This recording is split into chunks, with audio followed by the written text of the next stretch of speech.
Hi friends, அனைவருக்கும் இனிய வணக்கம். நம்ம இன்றைக்கி இந்த வீடியோவில் பார்க்க போகிறது டிஎன்பிஎஸ்சி குரூப் 4ல் வரலாறு. அதில் ஒவ்வொரு டாப்பிக்காக நம்ம பார்த்துட்ருக்கோம். நம்ம இதில் ஏற்கனவே சிந்துவெளி நாகரிகத்தில் ஃபுல்லாக பார்த்துட்டோம். 50 கொஷின்ஸு. சிந்துவெளி நாகரிகம் சமச்சீர் கல்வி புத்தகத்தில் 6வது 9வது 11வது வரலாறில் கொடுத்துருக்காங்க. 50 கொஷினுமே ரொம்ப ரொம்ப முக்கியமான கொஷின்ஸு. நீங்கள் அதை படிச்சிங்கனாலே சிந்துவெளியிலேருந்து எது கேட்டாலும் ஈஸியாக ஆன்சர் பண்ணிடலாம். நம்ம அதை முடித்ததுக்கப்புறமா குப்தர்கள் பார்க்குறோம். இந்த குப்தர்கள் சமச்சீர் கல்வியில் 6th புத்தகத்துலையும் 11th ஹிஸ்ட்ரிலையும் கொடுத்துருக்காங்க. நம்ம ஏற்கனவே 2 வீடியோஸில் 20 கொஷின்ஸாக பார்த்துட்டோம். இந்த வீடியோவோட நமக்கு குப்தர்கள் முடியுது. இந்த கொஷின்ஸ் எல்லாமே இப்போ 11th புத்தகத்தில் இருக்குது. லாஸ்ட் 2 வீடியோஸுமே நம்ம 6th புத்தகத்துலேருந்து பார்த்தோம். இந்த 1 வேர்ட்ஸ் ஃபுல்லாகவே 11th புத்தகத்துலேருந்து பார்ப்போம். இதில் பாருங்கள், முதலாம் சந்திரகுப்தரின் சாதனைகளை குறிக்கும் கல்வெட்டு என்ன? 11th புத்தகத்தில் ஸ்டார்டிங் படிக்கும்போதே கொடுத்துருப்பாங்க. இப்போ இதில் சரியான விடை ஆப்ஷன் பி, மெஹ்ரொலி கல்வெட்டு. இது ஒரு இடத்துல முதலாம் சந்திரகுப்தரோட சாதனைகள்னு சொல்லுது. இன்னொரு இடத்துல 2ஆம் சந்திரகுப்தர் காலத்தில் இந்த மெஹ்ரொலி கல்வெட்டு உருவாக்கப்பட்டது அப்படின்னு சொல்கிறாங்க. இதுலேயே பிரயாகை கல்வெட்டு, அலகாபாத் தூண் கல்வெட்டு, இது ரெண்டுமே ஒன்று தான். பிரயாகைனாலும் அலகாபாத்னாலும் ஒன்று தான். இது ரெண்டுமே யாரை பற்றி சொல்லுதுன்னா சமுத்திரகுப்தரோட சாதனைகளை பற்றி சொல்லும். அடுத்த கேள்வி, சரியானதை தேர்ந்தெடு. அலகாபாத் கல்வெட்டு சமுத்திரகுப்தரின் சாதனைகளை விளக்குகிறது. இதனை பொறித்தவர் ஹரிசேனர். இது 33 வரிகளில் நாகரி வரி வடிவத்தில் சமஸ்கிருதத்தில் எழுதப்பட்டுள்ளது. இப்போ இதில் எது சரியானது? நான் படிக்கிறதுக்கு ஈஸியாக இருக்கணுன்றதுக்காக சரியானதை தேர்ந்தெடுன்னு கேட்டிருக்க எல்லாமே சரியான விடைகளாக தான் இருக்கும். இது எல்லாமே இப்போ தனித்தனி கொஷின்ஸாக கேட்க வாய்ப்பு இருக்குது. சமுத்திரகுப்தரோட சாதனைகளை விளக்கும் கல்வெட்டு எதுன்னு கேட்கலாம். அதை பொறித்தவர் யார் அப்படின்னு கேட்கலாம். அது எத்தனை வரிகளில் எந்த வரி வடிவத்தில் எழுதப்பட்டது? அதே மாதிரி சமஸ்கிருதமா, பாலியா, பிராகிருதமா, எந்த மொழி வேணாலும் கேட்கலாம். அப்போ லைன் பை லைனாக படிச்சுக்கிட்டா தான் இது மாதிரி கொஷினுக்கு ஆன்சர் பண்ண முடியும். இப்போ இதில் ஏதாவது ஒன்று மாற்றி கொடுத்து உங்களுக்கு பொருந்தாததை தேர்ந்தெடு அப்படின்னு கூட கேட்கலாம். அடுத்த கேள்வி, இந்திய நெப்போலியன் என அழைக்கப்படுபவர் யார்? இதுக்கு சரியான விடை ரொம்ப தெரிஞ்ச கொஷின் இது, ஆப்ஷன் பி, சமுத்திரகுப்தர். அடுத்த கேள்வி, சமுத்திரகுப்தர் தீவிரமாக பின்பற்றிய மதம் என்ன? அவர் என்ன மதத்தை பின்பற்றினார்? ஆப்ஷன் டி, வைணவம். 11th புத்தகத்தில் கொடுத்துருக்காங்க. அவர் வைணவத்தை பின்பற்றினாலும் புத்த மதம் எல்லாத்துக்குமே ஈக்குவலாக தான் பார்த்துக்கிட்டாரு. சரியானதை தேர்ந்தெடு. சமுத்திரகுப்தர் ஆதரித்த பௌத்த அறிஞர் வசுபந்து. சமுத்திரகுப்தர் கவிராஜா என அழைக்கப்பட்டார். இப்போ இதில் ரெண்டுமே சரியான விடை தான். ஆப்ஷன் சி 1ம் 2ம் சரிதான். அப்போ என்ன கொஷின் கேட்கலாம்? சமுத்திரகுப்தர் ஆதரித்த பௌத்த அறிஞர் யார் அப்படின்னு கொஷின் கேட்கலாம். வசுபந்து. சமுத்திரகுப்தர் டாஸ் என அழைக்கப்பட்டார், இல்லை கவிராஜா என அழைக்கப்பட்ட அரசர் யார் அப்படின்னு கேட்கலாம். அதே போல் இவர் இவரோட நாணயங்களில் வீணை வாசிப்பது போன்று உருவம் பொறிச்சிருப்பாங்க. அதனால தான் அவரை கவிராஜா அப்படின்னு சொல்கிறாங்க. அடுத்த கேள்வி, குப்த பேரரசின் தலைநகரம் என்ன? இதுக்கு சரியான விடை ஆப்ஷன் சி, பாடலிபுத்திரம். அடுத்த கேள்வி, சரியானதை தேர்ந்தெடு. 2ஆம் சந்திரகுப்தர் தக்கான பகுதியை ஆண்ட வாகடக இளவரசருக்கு தன் மகள் பிரபாவதியை திருமணம் செய்து கொடுத்தார். மேற்கு மாலவம், குஜராத் ஆகிய பகுதிகளை 400 ஆண்டுகளாக ஆட்சி செய்து வந்த சாக அரசர்களை 2ஆம் சந்திரகுப்தர் வென்றார். இப்போ இது உங்களுக்கு தனித்தனி 1 வேர்ட்ஸாக கேட்கலாம். எனக்கு ஆப்ஷன்ஸ் நானாக யோசித்து வைக்க கஷ்டமாக இருந்துச்சுன்னு சரி உங்களுக்கு படிக்க யூஸ்ஃபுல்லாக இருக்குன்றதுக்காக சரியானதை தேர்ந்தெடுனே வச்சுட்டான். இப்போ இதை நீங்களே கொஷின்ஸாக ஃப்ரேம் பண்ணிக்கலாம். இப்போ இதில் அவங்களோட மகள் பேர் என்னன்னு கேட்கலாம். 2ஆம் சந்திரகுப்தரோட மகள் பேர் என்ன? இல்லை அவர் எந்த நாட்டு இளவரசருக்கு மணமுடித்து கொடுத்தாங்கன்னு கேட்கலாம். அதே போல் இந்த மேற்கு மாலவம், குஜராத் பகுதிகளை ஆட்சி செஞ்சு யார் அவர் தோற்கடித்தார் அப்படின்னு கொஷின்ஸ் கேட்கலாம். அடுத்த கேள்வி, வெள்ளி நாணயங்களை வெளியிட்ட முதல் குப்த அரசர் யார்? இதுக்கு சரியான விடை ஆப்ஷன் பி, 2ஆம் சந்திரகுப்தர். தங்க நாணயங்களோட நாணய அமைப்பு முறையை உருவாக்கியவர் யாருன்னு 6th புத்தகத்தில் கொடுத்துருந்தாங்க. அதுக்கு சமுத்திரகுப்தர் விடையாக இருந்தது. இங்கே வெள்ளி நாணயங்களை வெளியிட்ட முதல் குப்த அரசர்னு போட்டு 2ஆம் சந்திரகுப்தரை கொடுத்துருக்காங்க. 6th புத்தகத்துக்கும் 11th புத்தகத்துக்குமே கொஞ்சம் டிஃப்ரென்சஸ் இருக்குது. அதை நீங்கள் கரெக்டாக படிச்சுக்கோங்க. உங்களுக்கு அந்த ஆப்ஷன்ஸை பொறுத்து உங்களுக்கு எது கரெக்டாக வருதோ அதை நீங்கள் ஆன்சர் பண்ணிக்கோங்க. அடுத்த கேள்வி, குப்த பேரரசில் அமைச்சர்களில் உயர்நிலையில் இருந்தவர் எவ்வாறு அழைக்கப்பட்டார்? உயர்நிலையில் இருந்தவங்களை அவங்க எப்படி அழைச்சிருக்காங்க அப்படின்னா ஆப்ஷன் பி, மகா சந்தி விக்ரஹா. அவங்களோட நிர்வாக அமைப்பு படிக்கும்போது நமக்கு நிறைய புது வேர்ட்ஸ், ஏன்னா அவங்க ஃபுல்லாகவே சமஸ்கிருதம், பாலி மொழி, இது மாதிரி பிராகிருதம் இது மாதிரி பயன்படுத்தினால வேர்ட்ஸ் எல்லாமே கொஞ்சம் வித்தியாசமாக இருக்குது. அதனால் நீங்கள் உங்களுக்கு புரிகிற வகையில் படித்து வச்சுக்கோங்க. இப்போ மகா சந்தி விக்ரஹா அவங்க என்னன்னு சொல்கிறாங்கன்னா அமைச்சர்கள்லேயே உயர்நிலையில் இருந்தவங்க அப்படின்னு சொல்கிறாங்க. இப்போ இதில் மகாத்தன் தண்டநாயகான்னு இருக்காங்க. மகா தண்டநாயகா அப்படின்றவங்க யாரு அப்படின்னா நீதித்துறை இராணுவம் அதில் பொறுப்பு வகிச்சவங்கள தான் தண்டநாயகா அப்படி இல்லாட்டினா மகா தண்டநாயகான்னு சொல்றாங்க. இங்க மகா அஸ்வபதின்னு இருக்காங்க. அவங்க யார் அப்படின்னா குதிரைப்படை தலைவரை மகா அஸ்வபதின்னு சொல்றாங்க. அதே போல குமாரமாத்தியா அப்படின்றவங்க யாருன்னா அமத்தியா அப்படின்னு இருக்காங்க. அந்த அமத்தியாக்கள்லயே மிக முக்கிய பதவியா சொல்றாங்க.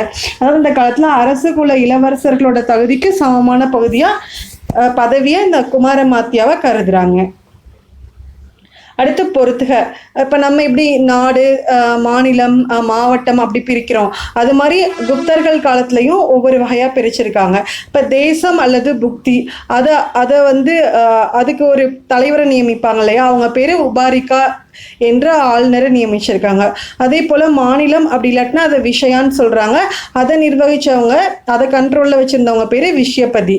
அதே போல் கிராமம் அப்படின்றது கிராமிகா அப்படி இல்லாட்டினா கிராம் அத்தியஷா அப்படின்றவங்க வந்து கண்காணிச்சாங்க. இது எல்லாமே நேருக்கு நேராக தான் பொருந்தி இருக்கு. அடுத்த கேள்வி சரியானதை தேர்ந்தது.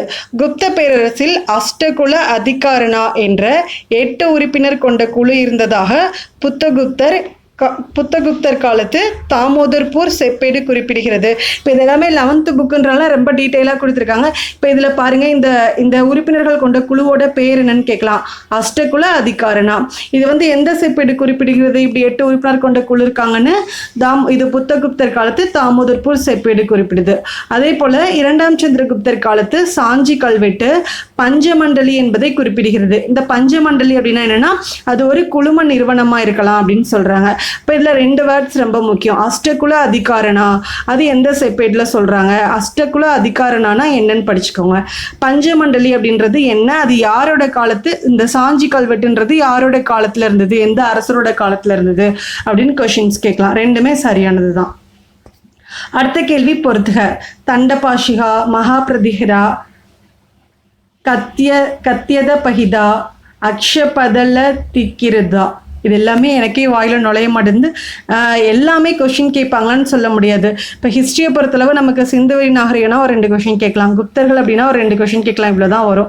இது நம்ம எல்லாமே சமச்சீர் கல்வி புத்தகத்தில் கொடுத்துருக்கனால புத்தகத்தில் இருக்க எல்லாமே நமக்கு முக்கியமானது தான் படிச்சாகணும். குரூப் 4 பொறுத்தளவு ஃபுல்லாகவே நமக்கு ஸ்கூல் புக் தான் பேஸு.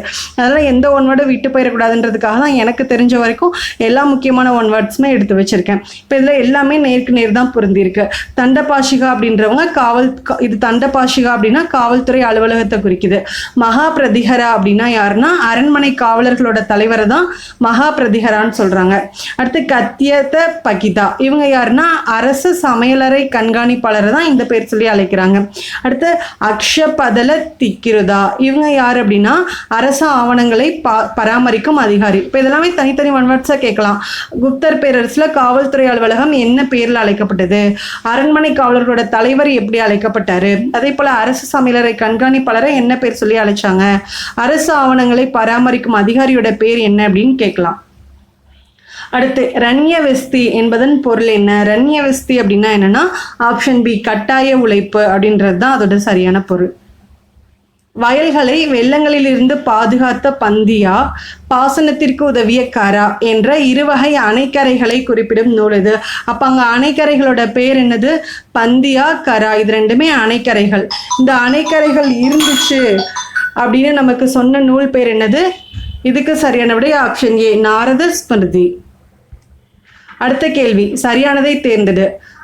குப்தர் காலத்தில் மேற்கு கரையில் கல்யாண், சால் ஆகிய வணிக துறைமுகங்கள் இருந்தன. மலபார், மங்களூர், சலோபடானா, நயோபடானா, பந்தோபடானா ஆகிய வணிக சந்தைகள் இயங்கியுள்ளன.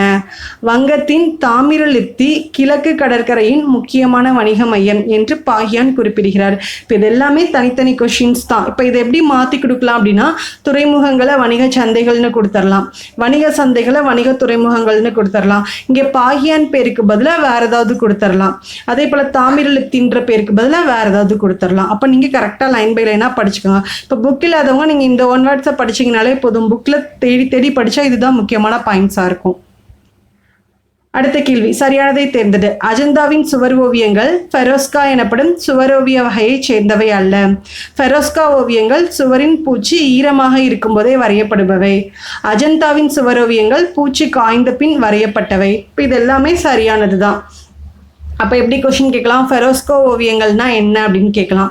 அது எப்போ வரைகிறாங்க, அஜந்தா ஓவியங்கள் எப்படி வரையப்பட்டது. இப்போ இதில் அஜந்தாவின் சுவரோவியங்கள் பூச்சி ஈரமாக இருக்கும்போதே வரையப்பட்டவைன்னு நமக்கு தவறாக கொடுத்து பொருந்தாதை தேர்ந்தெடுத்த மாதிரி கூட கேள்வி கேட்கலாம்.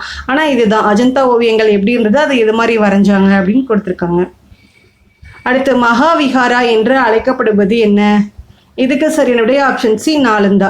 இப்போ இதில் தட்சசீலம், நாலந்தா, விக்ரமசீலா இது எல்லாமே அந்த காலத்துலேருந்து முக்கியமான பல்கலைக்கழகங்களாக சொல்கிறாங்க.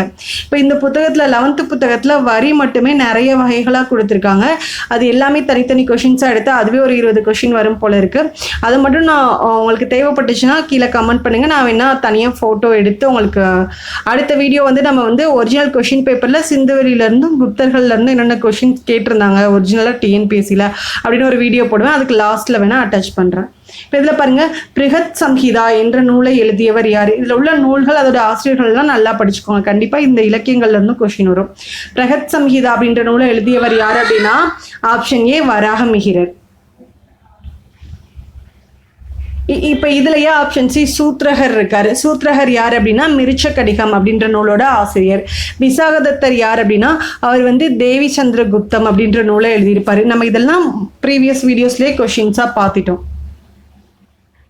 அதே போல வராகமிஹிரர் பிரகத் சம்ஹிதா அப்படின்ற நூலை எழுதியிருக்காரு. பஞ்ச சித்தாந்தகா அப்படின்ற நூலை எழுதியிருக்காரு. அடுத்த கேள்வி, தர்க்கம் குறித்த முதல் முழுமையான பௌத்த நூலை எழுதியவர் யார். இது ஒரு புக் பேக் கொஷின். இதுக்கு சரியான ஆப்ஷன் பி வசுபந்து. அடுத்த லாஸ்ட் கொஷின், சரியானதை தேர்ந்தெடு. நவனிதகம் என்ற மருத்துவ நூல் நோய்களுக்கான மருந்துகள் தயாரிக்கும் முறை ஆகியவற்றை கூறுகிறது. 2. பாலகாப்பியா எழுதிய ஹஸ்தாயுர்வேதா என்ற நூல் விலங்குகளுக்கான மருத்துவ நூலாகும். எல்லாமே தனித்தனி ஒன் வேர்ட்ஸ் தான். இந்த மருத்துவ நூலோட பேர் படிக்கணுன்றதுக்காக தான் நான் இந்த ஒன் வேர்டை வச்சிருந்தேன். இப்போ இதில் ரெண்டுமே சரியானது தான். இப்போ இந்த வீடியோ உங்களுக்கு ரொம்ப யூஸ்ஃபுல்லாக இருக்கும்னு நினைக்கிறேன். நம்ம அடுத்து ஒரிஜினல் கொஷின் பேப்பரில் கேட்டால் முக்கியமான கொஷின்ஸ் சிந்துவெளி நாகரிகம் குப்தர்கள்லேருந்து என்னென்ன கேட்டிருக்காங்கன்றதை அடுத்த வீடியோவில் பார்ப்போம். தேங்க்யூ.